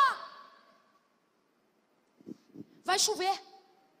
E ele diz: vai ter porção depois de 7 anos de fome, aonde cada um aqui vai carregar uma efa de farinha e batata. Aconteceu. Por quê? Porque é Eliseu, não é Camila. Coisa séria. Ele já era. Eu estou tentando. Olha isso. Qual é a pessoa que em sã lucidez recebe alguém da envergadura de Eliseu em casa e deixa o cara embora todo dia sem falar: faz uma oração hoje aí? Ah, fala sério? Tá falando sério? Você não ia pedir não? Ah, tá doido? Eu, hein? Nem que fosse no portão, eu ia dizer: vai, libera uma palavra aí. Mas olha o trauma, ela não quer se relacionar com o profético, porque o profético traumatizou ela. Gente, eu não posso afirmar sobre ela, mas posso afirmar sobre nós. No início da fé, a gente ouve a marcha e diz: tomara que seja para mim, tomara que seja um profeta para mim. Só que dependendo da quantidade de esperança falsa que a gente vai alimentando, daqui a pouco a gente ouve a marcha e já diz: não vem não, porque a gente não aguenta mais palhaçada e meninice. Só que olha que coisa linda, Deus usou alguém que é de verdade para curar aquilo que foi falado de mentira. Camila, eu não entendi. Deus está dizendo: ei, não é porque você foi marcado por gente que te iludiu que você ainda não verá gente que Deus levantou para fazer a diferença.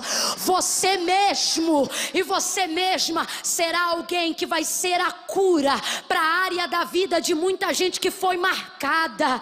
Enquanto ela diz: não, meu Senhor, homem de Deus, não mintas a tua serva, ele dá prazo e ele diz: daqui a um ano, assim como eu estou falando essa palavra, ele está dizendo: daqui a um ano, entre mim e você haverá a distância de um filho. Olha o que ele está dizendo: daqui a um ano você vai estar grávida. Não só grávida, daqui a um ano você vai conceber. Daqui a um ano a criança já vai estar no teu colo. Cumpriu ou não cumpriu? Cumpriu ou não cumpriu? Cumpriu. Cumpriu. O alvo do seu desejo foi atingido. No meio do seu trauma, preste atenção, quando ela não via mais possibilidade nenhuma de acontecer aquilo que ela desejava que acontecesse, quando a palavra de Deus na boca dos homens começou a ser para ela como uma palavra de mentira, Deus não dependeu da fé dela para cumprir. Responda para mim, gente. Quando ele disse: tu conceberás, ela disse amém? Ela disse: eu creio? Qual foi a primeira palavra que saiu da boca dela? Quem lembra? Ela disse não. Ela contrariou a palavra. É como se ele dissesse sim e ela dissesse. Mas diga para mim, gerou ou não gerou? Concebeu ou não concebeu? Porque muitas coisas na minha e na sua vida não vão acontecer só porque eu quero ou porque eu quero, deixo de querer, mas vão acontecer a partir do momento que eu estiver debaixo de uma palavra. Uma palavra. Na hora que eu falo isso, tem gente que se escandaliza, porque quer viver uma fé sensorial. Está querendo corrigir o trauma dizendo assim: isso aqui não aconteceu porque eu não tive fé o suficiente. Não, isso ou aquilo não aconteceu porque você ainda não entrou debaixo de uma. Gênesis capítulo número 1. No princípio a terra era sem forma e vazia, e o Espírito de Deus se movia sobre a face das águas. Qual era o Espírito que se movia? De Deus ou do diabo? Mas enquanto ele se move, tem sol, lua, estrela, semente, fruto, árvore, animal, homem. É o Espírito de Deus que está se movendo, mas não acontece? Vem, gente, não acontece? Porque o Espírito de Deus não reage a emoções, ele reage a... Aí o texto diz assim: e disse Deus. Olha isso, presta atenção, presta atenção. Pode ter mover, se não tiver, não vai acontecer. Pode ter fé, se não tiver, não vai acontecer. E disse Deus, haja luz. E o que aconteceu? Presta atenção, não fala o que eu quero, fala o que está na Bíblia. E disse Deus, haja luz, e houve luz. Quem foi que disse amém? Quem foi que disse eu creio? Qual foi o anjo que marchou, sentiu e disse, tá ligado? Então não tenha medo de falar a verdade, tão somente se apegue à verdade e preste atenção. Há manifestação de fé em Gênesis 1, para que haja manifestação de mundo? Aí o medo. Há manifestação de fé em Gênesis 1, para que haja criação de mundo? Fala a verdade, há? Há? O que há? Manifestação de fé? Não, manifestação de? Manifestação de? Ninguém manifestou fé para Deus fazer o mundo, sabe por quê? Porque no mecanismo da nossa cabeça traumatizada, a gente tenta curar o nosso pensamento dizendo assim, tal coisa não aconteceu assim, porque eu não tive fé para crer. E aí na crença desse pensamento você vive assim. Deus depende da minha fé para ter poder de fazer. E é por isso que mesmo tendo fé, as coisas não acontecem. Por quê? Porque você associou a manifestação do poder de Deus à sua. E Deus não depende da minha fé para ter poder. Não, presta atenção. É como se na nossa mente, é como se no dia a dia da nossa vida, pode tocar, viu? É como, toca uma coisa que a gente não conhece, faça um espontâneo, senão a minha mente canta um pedaço e prega o outro. Ouça isso, o baterista também pode ir subindo, o baixista. Ouça isso, na nossa mente a gente vive como se fosse assim, olha, Deus depende da minha fé para ter poder de fazer. Entendeu? Deus depende da minha fé para ter poder de fazer. Só que Deus não depende da minha fé para ter poder nenhum. Quando eu creio, Deus pode. Quando eu não creio, Ele continua. Mas por que então que eu creio se Deus não depende da minha fé para ter poder de fazer? Porque Deus não depende da minha fé para ter poder de fazer. E por que ainda assim eu creio? Porque eu dependo da minha fé para ter poder de receber o que Deus já fez. Verso 31 do capítulo 1 do livro do Gênesis. E disse Deus, tenho-vos dado tudo. Tenho feito e tenho-vos dado tudo. Completa aí, meu povo. Tenho feito e tenho-vos dado? Tenho feito e tenho-vos dado? De novo, tenho feito e tenho-vos dado? Então, na minha fé, eu não peço para Deus fazer coisas. Uma fé verdadeira é uma fé que manifesta o que eu sinto? Não, é uma fé que manifesta a palavra. Quando você manifesta a palavra não suscita o que vai ser, a palavra traz o que já é, o que já foi feito. Então veja, em Gênesis 1, Deus não depende da minha fé para ter poder de fazer, mas eu continuo crendo. Por quê? Porque Deus não depende da minha fé para fazer, eu dependo da minha fé para receber aquilo que Deus já fez. Camila, prove, eu não provo, mas a Bíblia prova. Depois de Gênesis, capítulo de número 1, toque alguma coisa mais forte. Ei, filhão, mais forte. Eu quero uma coisa forte. Tem um blues, um jazz, uma coisa com cara de americana, um negócio assim pesado. Eu quero um troço bem pesado. A bateria vai segurando. Se o baixo quiser entrar para ficar bem pesado, pode entrar. Faz um dum-dum-dum aí. Isso. Eu queria que você tocasse uma outra coisa harmônica. Tenta conciliar comigo uma outra harmonia. Talvez mudar o tom daí de cima. Eu não sei tocar. Eu sei que por isso que para mim é muito mais fácil falar. Mas eu queria uma outra coisa. Eu queria que o som do teclado fizesse um outro som. Tem aquela parte que muda, que ele faz um som diferente do que está fazendo agora. Não tem onde tem os modos para ele fazer um som diferente? Isso aí, como é que é o nome? Eu acho que é isso. Isso.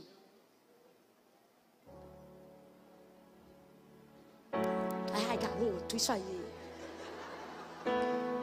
Isso. Pode aumentar só mais um pouquinho. Pode aumentar mais um pouquinho.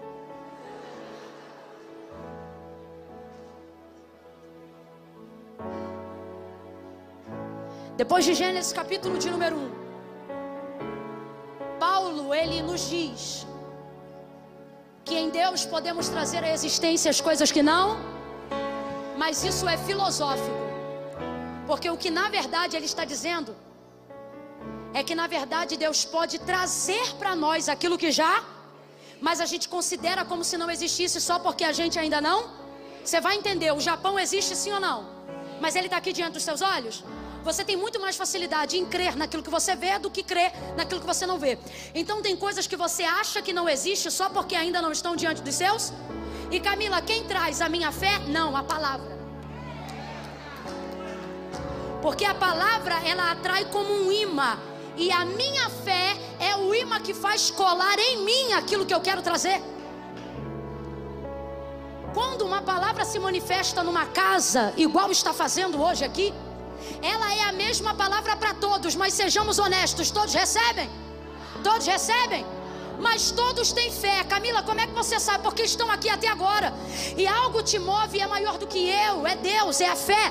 E por que mesmo tendo fé, às vezes não está sobre mim? Porque você tem fé para dizer que crê, mas não toma posse da palavra que já foi liberada. E o que manifesta o milagre não é apenas ter a consciência da fé, mas é ter a consciência da palavra. Camila, agora mesmo que eu não entendi nada, mas é agora que você vai entender. Fé não tem a ver com o que eu sinto, fé tem a ver com o que eu sei. Quando eu creio no que creio, profetizo o que profetizo, ministro o que ministro e falo o que falo, mediante o poder da palavra, a minha fé reage à palavra e a palavra reage à minha fé. Deus trouxe você hoje aqui para dizer: não importa como você está se sentindo, traga sobre a tua vida a palavra que está sendo liberada, e ela vai ser o suficiente. Olha para quem está ao seu lado e diga: você. Seja profeta, cure alguém agora e diga: você. Aponte o dedo de profeta, diga: você está debaixo de uma palavra, de uma palavra, de uma palavra, uma palavra. Aqui tem palavra, essa casa tem palavra, a palavra de Deus está sobre você. As pessoas não vêm. Você sabia que tem gente que não vem a culto como esse? Pode ficar de pé, estamos encerrando. Tem gente que não vem a culto como esses porque diz assim: eu não estava me sentindo bem. Elas pensam que elas precisam sentir para estar. Você sabia que tem gente, às vezes, em cultos como esse, que analisa tudo o que está sendo falado e não consegue expressar uma gratidão e adoração a Deus, não conseguem dizer aleluia, nem glória a Deus, porque eles dizem assim: se eu sentir, eu dou glória. Há outros que já saem carregados do poder de Deus. Sabe por quê? Porque enquanto tem gente que diz assim, ó, eu dou glória se eu sentir, há outros que dizem, eu dou glória até sentir, porque eu não posso sair daqui sem sentir. E o que faz sentir? Parece redundante, mas é real. O que me faz sentir não é necessariamente o que eu sinto. O que me fará sentir é o hábito de conhecer o que eu sei. Quando eu sei, eu pego o que eu sei e sobreponho ao que eu... Crente só fica de pé, só tem uma fé genuína se ele conseguir pegar o que ele sabe e sobrepuser ao que ele sente. Ó, Jó faz aproximadamente 70 perguntas para Deus. Todas elas são baseadas no que ele sente. Ele se sente muito mal. O nível de depressão da vida de Jó, só um psicólogo clínico vai poder dar o perfil exato. Esse homem teve úlceras que, segundo o relato, lhe atravessavam a pele, tocando até os ossos. Olha a profundidade da epiderme, como foi atingida. Ele não perdeu a mãe hoje, o irmão hoje e o filho daqui. Não, ele perdeu todos os filhos no mesmo dia, de uma única vez. Perdeu também a estabilidade da sua casa, perdeu as suas finanças, o seu prestígio. Ele perdeu absolutamente tudo que alguém poderia perder. Tanto que prova igual a Jó ninguém nunca mais passou, porque ele foi príncipe de justiça e de obediência. Agora olha isso, ele vai tirar um tempo para falar do que sente, porque é importante colocar para fora o que sente. Ele começa a falar do que sente, mas quanto mais ele fala do que sente, por sentir-se mal, ele ficava pior. à medida que ele falava. E ele ia falando, e Deus não falava nada. Alguém diz assim: Jó não murmurou contra Deus, mas na própria vida ele falou coisas terríveis. Ele disse assim, por exemplo: quisera que eu fosse um aborto no ventre da minha mãe, quisera que eu nunca tivesse visto a luz do dia, seria mais feliz a terra se eu não tivesse nascido. Coisa de gente que fala no auge da dor. Enquanto ele fala o que sente, ele só sente dor. Enquanto ele fala o que sente, ele só sente depressão. Enquanto ele só fala o que sente, ele fica caído. Enquanto ele só fala o que sente, suas úlceras gritam.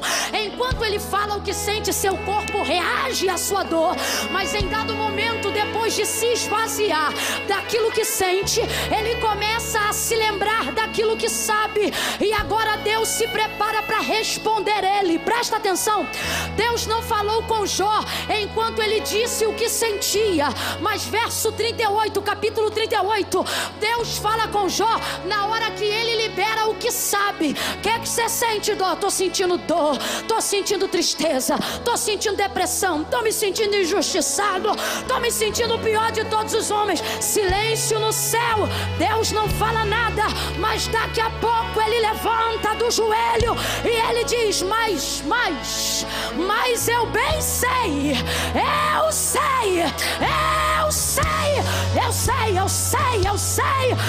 sei que o meu Redentor vive e ele se levantará, ele se levantará, ele se levantará.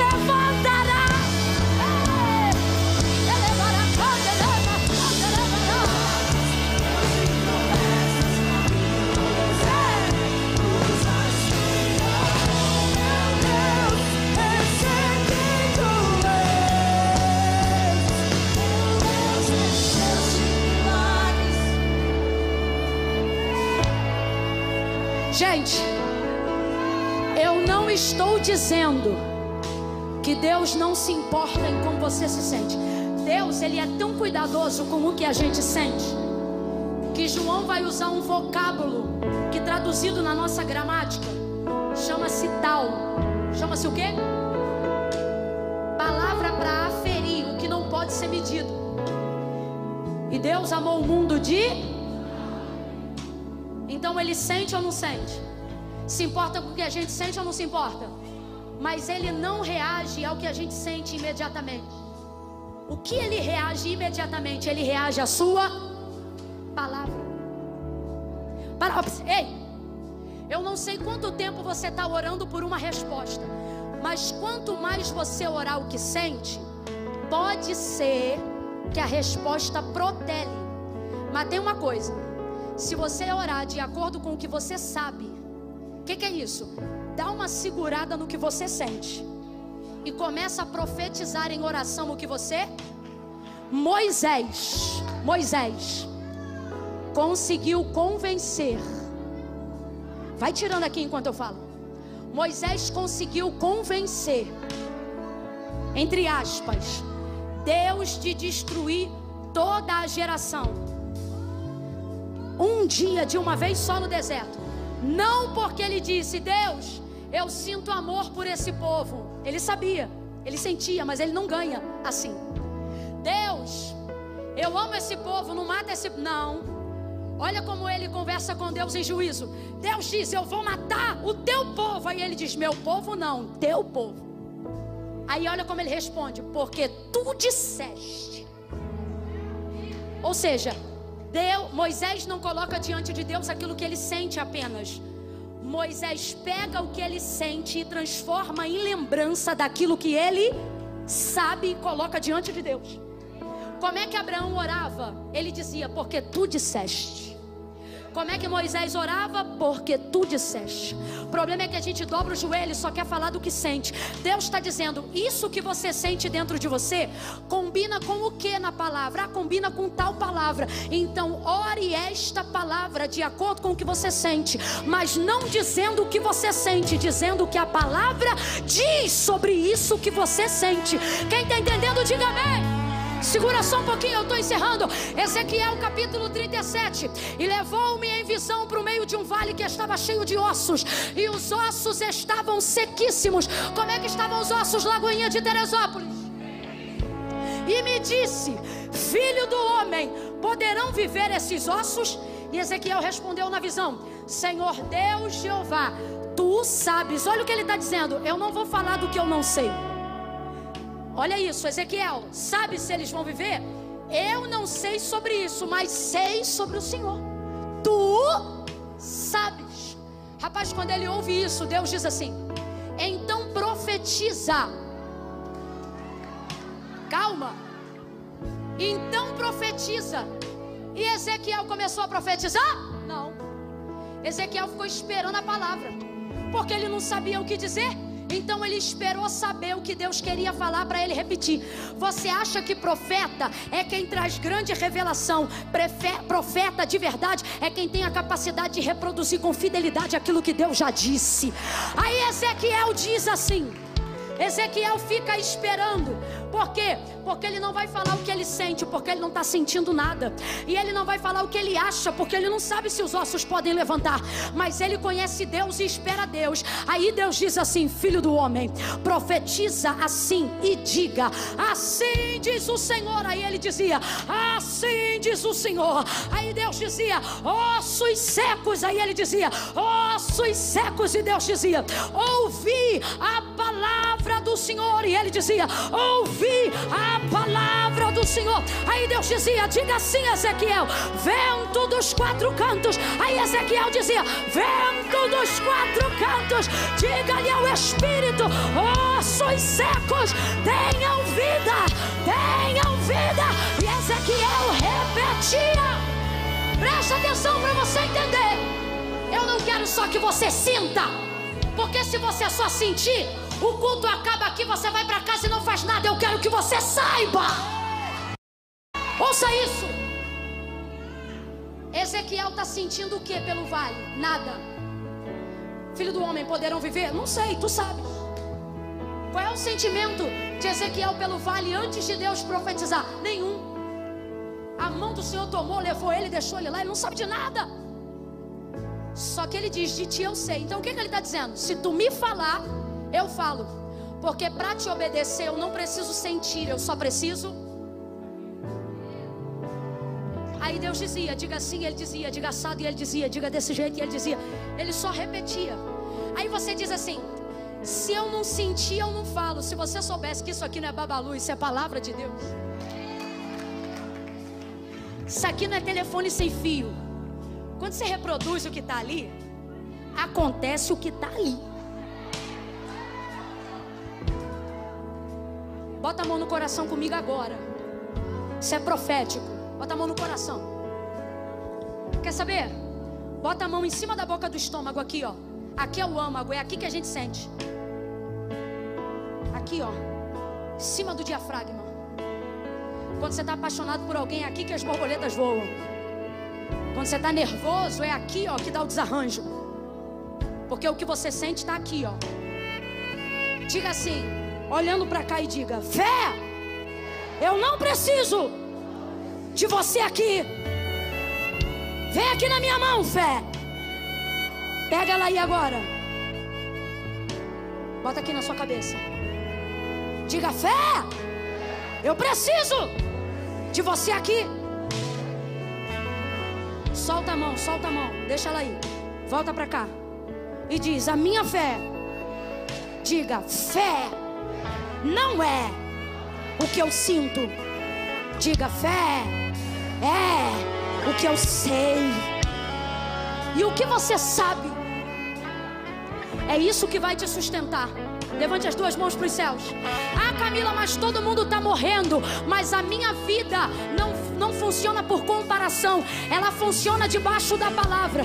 E o que a palavra de Deus diz sobre a sua fé, Camila? Ela me diz: 1000 cairão ao teu lado, 10.000 à tua direita, mas tu não serás atingido.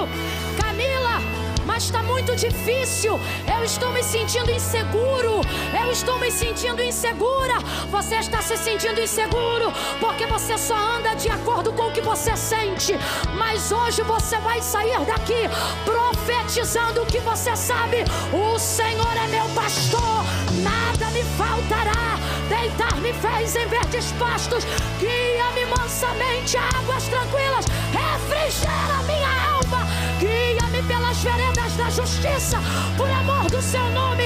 Ainda que eu andasse pelo vale da sombra da morte, eu não temerei mal algum, porque tu estás comigo. A tua vara e o teu cajado me consolam. Preparas uma mesa perante mim na presença dos meus inimigos. Unge a minha cabeça, a minha cabeça, a minha cabeça com teu óleo, e o teu cálice faz transbordar. Certamente que bondade e misericórdia me seguirão todo dia. Diga comigo: todo dia, todo dia, todo dia, todo dia. Segunda, quarta, quinta, sexta, sábado, domingo, todo dia. 2019, 2020, 2021, 2022. Todo dia, todo dia, todo dia.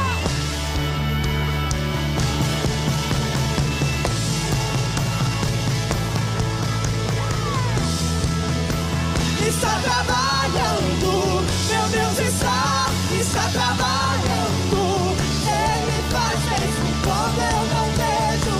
Ele faz mesmo quando eu não sinto. Meu Deus está trabalhando. Meu Deus está. De novo, ele. Ele faz mesmo quando eu não vejo. Ele faz mesmo quando eu não sinto.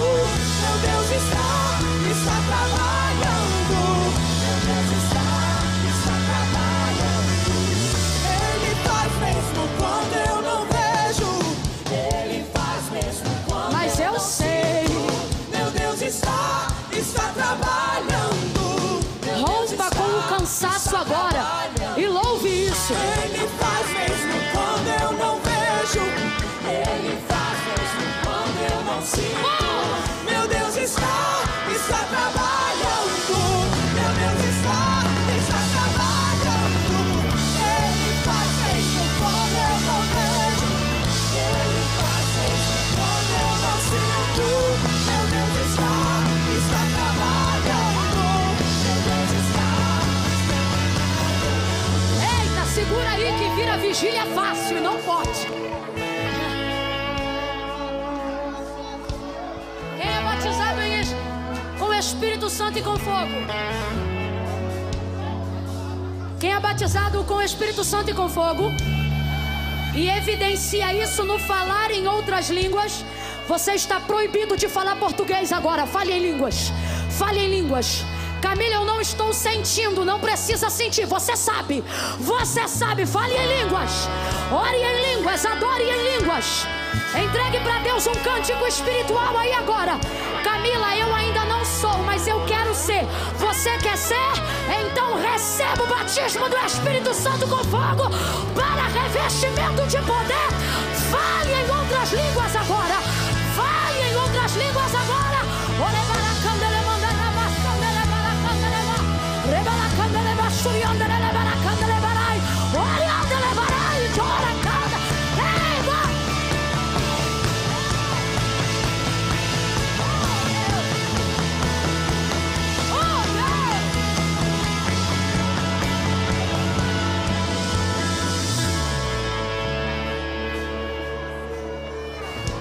Escute isso.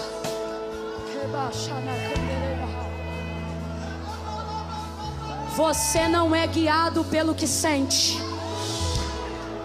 As pessoas estão desesperadas no mundo porque elas não têm em que se apegar. Elas só se apegam àquilo que elas sentem. Porque nós estamos de pé e precisamos colocar outras pessoas de pé através da eis que não tosquenejará. O Senhor é quem te guarda. O Senhor é a tua sombra, a tua direita. É Ele quem guarda a tua alma, Ele guarda a tua entrada e a tua saída. Ele te guarda de todo mal. O sol não te molestará de dia e nem a lua de noite. Camila, por que você está falando esses salmos? Porque você sabe. Você só precisa aprender a profetizar, a repetir, a declarar.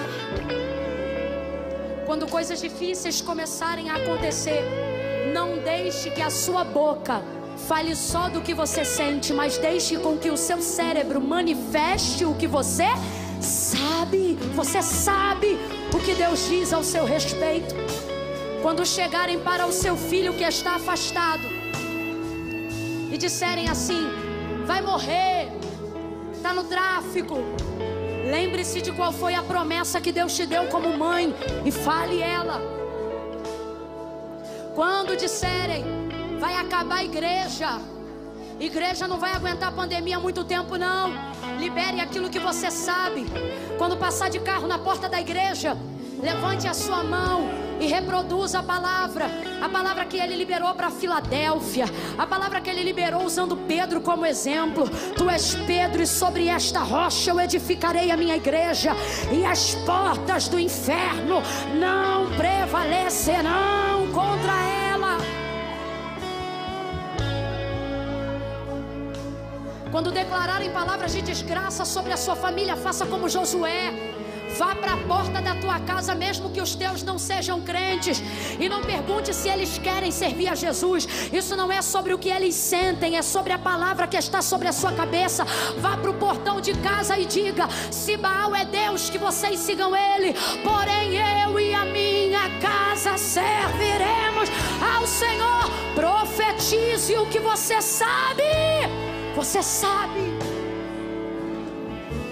Eu vou contar de 1 a 3 agora. Preste muita atenção que isso é muito sério. Segura os instrumentos aí, prepara só o refrão de uma canção. Quando eu disser 3, a gente libera o refrão. Qual o refrão, Camila? Não sei, mas eu tenho certeza que vocês têm um aí. Quando eu disser 3, somente no 3, eles vão liberar um refrão. Eu não sei quando vocês vão se reunir de novo. Tudo pode mudar a qualquer momento. Então para com essa perturbação de querer ir para casa agora. Camila, a gente está debaixo de um decreto. Eu também estou. E nós vamos fazer de tudo e vamos obedecê-lo. Mas isso é com ordem e decência.